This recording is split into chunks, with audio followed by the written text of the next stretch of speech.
옛날에 1990년대에 질산전 얘기가 많이 나왔습니다. 무슨 얘기냐면 채소를 이제 재배를 하는 거예요. 채소를 재배하는데 여러분들 어떤 채소를 좋아합니까? 예를 들어서 상추다 하면은 어떤 상추를 좋아해요?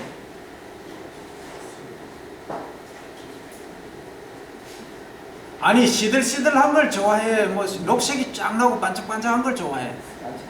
반짝반짝이 좋지. 대기 딱딱한 게 좋아? 부드러운 게 좋아? 부드러운 게 좋지? 그 얘기라. 그런데 거기에 엄청난 문제가 있어.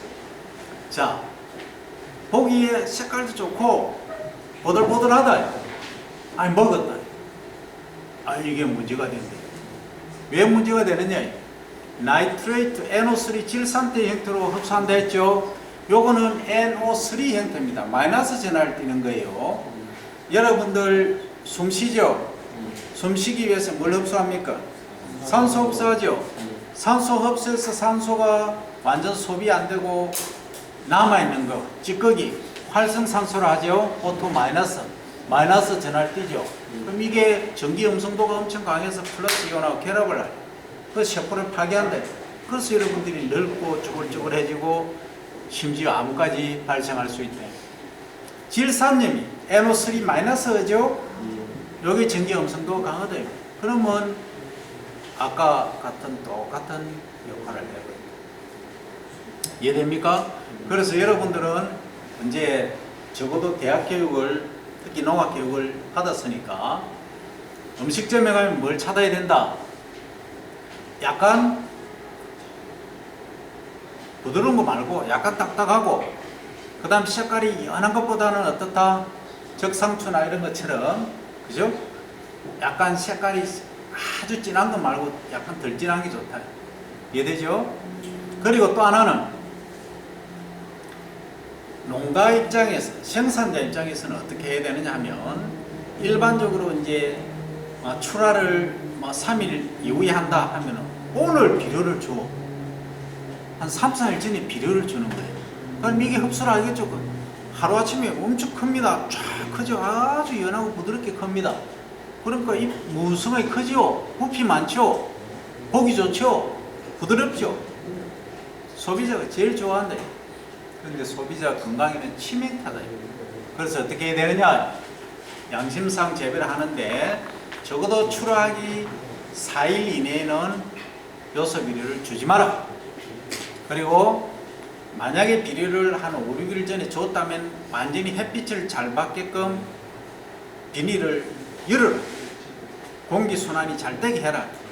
그러면 빨리 안 자라거든. 햇빛을 많이 비치면은 이게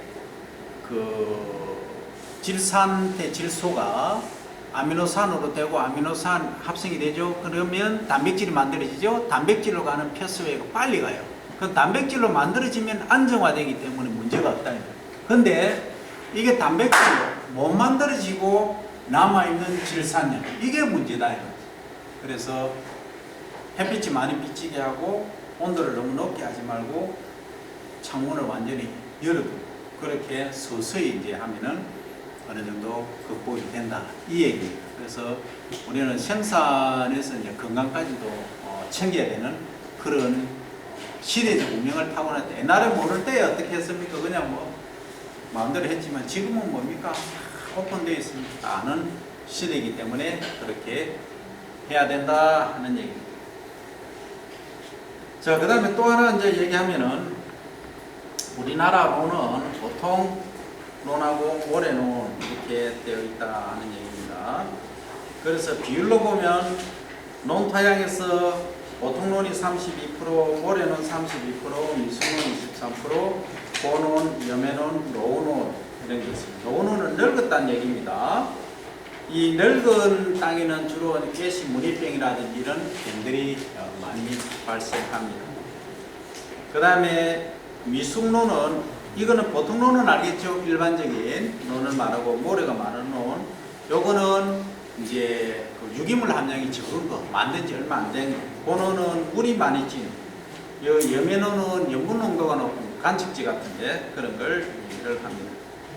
그래서 전체적으로 보면은 이런 땅은 가장 이제 중요한 게 흙을 바꿔주는 겁니다. 문제가 되는 땅들은 흙을 바꿔주고 물이 많이 찌는 보농 같은 경우에는 앙거배수라는 게 있습니다.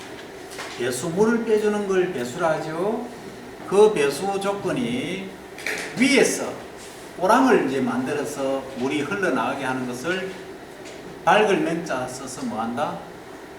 명거배수라 하고, 땅 서부에 터널을 뚫어서 거기 위에다가 큰 돌을 넣고 그 위에 작은 돌, 그 위에 모래, 뭐 왕개 이런 걸 넣어서 물이 빠지게 하는 것을 암거배수, 이것을 명거배수, 암거배수 이렇게 나온다 이 말이죠. 그러면 일본 같은 이제 나라에서는 콩 재배지에 이 암거배수를 많이 쓰고 있어요. 그러면은 투자비가 엄청 들겠죠. 그냥 이렇게 트랙터로 줄 한번 쭉 끄면 되는 걸 땅 밑에다가 물이 빠지게 한다. 돈이 많이 든다. 어쨌든 염해지나 이런 데 우리가 많이 쓰려고 하면은 염해지는 염분 농도가 높기 때문에 특히 3000ppm 이상 되면은 뭐 된다? 배 성격이 거의 안 됩니다. 한 70% 정도 수량이 감소돼 버려요. 그러면 위에서 맑은 물을 대면 어때요? 앙거배수 해놓은 상태 같으면 물이 밑으로 흘러져 내려가겠죠? 그러면 소금도 녹아서 같이 내려가고, 그래서 염분 농도를 낮춘다. 그래서 서산 간척지라든지 새만금 사업하는 데 있죠? 이런 데 이제 쓸 수 있는 방법들이 그런 방법입니다. 가장 완벽한 거는 완전 저 산에 있는 새흙을 갖다 놓는 그걸 이제 객토라 하죠. 손님 객자, 손님 흙 이렇게. 그게 제일 좋은데 돈이 너무 많이 든다, 그죠? 그래서 앙거배수도 괜찮고 명거배수도 괜찮다 하는 말. 그래서 토양을 개량해서 작물을 재배해야 된다 하는 얘기를 하고 있다. 그래서 우리나라 논의 토양 비율들을 보면 일본하고 비교하면 가리흙 깊이가 한 6cm 정도 적죠. 산도라고 하지 말고 pH라고 하세요. 5.6이고 5.8, 유기물이 2.5고 거의 5%고 거의 1.5% 정도 차이 나죠. 이렇게 차이가 많이 난다. 할이 역시 차이 많이 나죠. 그 다음 이 밀리그램, 100g당 밀리그램 당량입니다. 이것도 2배 차이 납니다. 마그네슘도 2배 차이. 요인은 우리가 조금 높죠. 규산은 지금 130에서 180이 좋은데 지금 우리 많이 높아졌어요. 이거는 좀 데이터가 뭐 오래된 긴데 우리 남부지방에서는 거의 100ppm 거의 다 넘습니다. 그래서 그 문제는 없다 하는 점을 이해를 하고, 벼농사와 기상조건 우리가 지금 살고 있는 기후대는 무슨 기후대? 몬순이 원생인 거죠. 기후대다. 계절풍 기후대다. 이게 뭐냐? 여름에 떼기 덥고 비가 많고 강우가 많고, 겨울에는 떼기 춥고 비가 없는 이 특징을 가진 것. 겨울에는 또 저쪽에 어디입니까? 사이베리아, 시베리아에서 불어오는 찬바람, 그죠? 그런 계절풍 지대에 우리가 살고 있다 하는 겁니다. 이거는 이제 벼농사기 어떻게 보면 아주 좋아요. 왜? 여름에 비가 많으니까 그 빗물을 활용을 해도 되죠. 근데 역으로 생각하면 비가 많으면 습도가 높으니까 병 발생이 많겠죠. 일장일단이 다 있는 겁니다. 그죠? 그리고 캘리포니아에 가면 여름에 피 한 방울 안 온다. 그럼 벼농사를 어떻게 짓느냐? 그래서 댐을 만들어 놓았어요. 댐을 만들어 놓고 물 빠짐이 아예 안 되는 논에다가 배를 재배한다. 아까 우리가 토성 분류할 때 어떤 토양? 식토 또는 식양. 물이 거의 안 빠진다. 수직 누수는 안 된다 이 말이죠. 위로 정발 또는 벼가 광합성하면서 내뿜는 정상, 그거에 의해서 없어지는 거예요. 그거 말고는 토양 속으로는 거의 안 빠진다. 그런 땅에다가 배를 재배하고 있다 이 말이죠. 미국에서. 어쨌든 우리하고 조건이 완전히 다르다. 근데 그러면 물만 있다면 실제 병 발생은 어떻게 되겠다? 오히려 여름에 비가 안 오니까 건조하니까 병 발생이 적겠죠. 다 그걸 이제 일장일단이 있는데 그것을 어떻게 활용하는 거예요. 그것이 뭐냐? 기술이다 하는 거죠. 그래서 그런 이제 특징들을 잘 활용을 해야 된다. 그리고 우리는 지금 몬순 계절풍인데 1년에 이기작이 어렵죠. 남부지방에는 이기작이 가능하지만 그 한번 베고 다시 리그로스 하는 줄기가 자라나오는 것을 뭐라 하죠? 새줄기 라툰이라 하죠. 라툰. 그 라툰을 이용해서 다시 한번 수확하는 이기작. 1년에 똑같은 작물을 2번 생산하는 것을 이기작이라고 하죠. 이기작은 어느 정도 가능하고, 그렇게 라툰을 안 하더라도 남부지방에서는 2번 모내기를 할 수 있어요. 그죠?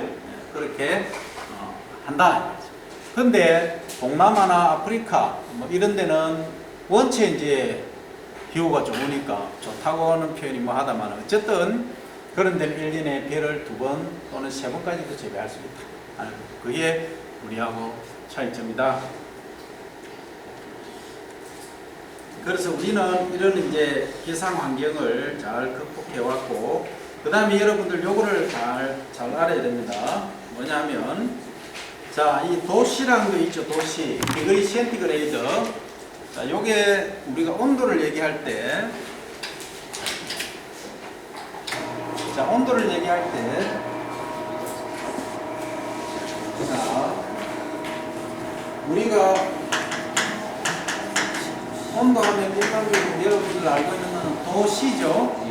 도시인데 미국에서 쓰는 거는 F를 쓰죠, 그죠? 요거는 디그리 센티그레이드라고 하고, 요거는 파렌하이트라고 하는 거예요.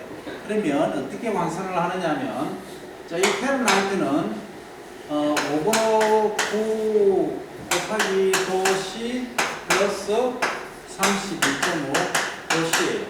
그러면 자, 화씨, 섭씨 얘기하면 요거는 화씨고 요거는 섭씨입니다. 자, 그러면 약 2죠, 그죠? 5번은 약 2죠.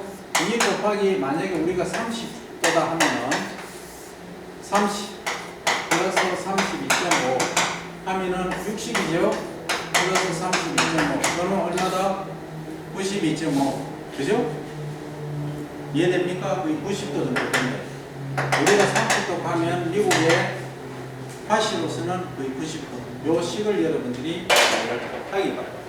그래서 여기 나오는 거는 거의 이제 화씨를 안 쓰고 섭씨로 우리가 쓰기 때문에 섭씨 온도로 가지고 이제 얘기합니다. 하면은 삭틀 때 우리가 온도는 작물 생육에 가장 적합한 온도를 최적 온도, 그리고 가장 높은 온도, 아주 이제 그 이상 올라가면은 작물이 생육 못하는 온도 최고, 그 이상 내려가면 작물이 자랄 수 없는 온도 최저 온도, 이렇게 말합니다. 그래서 세 가지로 나누는데, 최저 온도를 얘기를 하면은 삭틀 때 높죠, 그죠? 가장 높습니다. 그 다음에 이삭 벨 때 감수 분열기, 그 다음에 출수 개화할 때, 그 다음에 수정할 때 이렇게 높고, 그 다음에 한번 보세요. 모짜리 때는 낮죠, 그죠? 그 다음에 뿌리 내릴 때도 낮습니다. 새끼 칠 때도 낮고, 그 다음에 익을 때, 성숙할 때 21에서 22도씩. 그래서 요 사실은 성숙할 때 온도가 평균 22도 이하가 되는 것이 좋다 하는 거예요.